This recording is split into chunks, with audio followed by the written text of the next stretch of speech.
Vamos a tocar aí. Acolha-lo, para ele. Escanda a fachada, gatinha rebola na vibe acelerada. പഴം തിന്നതിന്റെ കാശ് എത്രയാണെന്ന് ചോദിച്ചത്. ആരുടെ? ഞാൻ വിചാരിച്ചു നിന്റെ അച്ഛന്റെ ആണ്.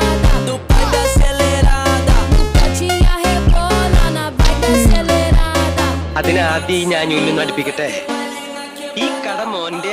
അതിനെനിക്ക് മോനില്ലല്ലോ. അതെ, ഇത് വളഞ്ഞു വിത്തോ.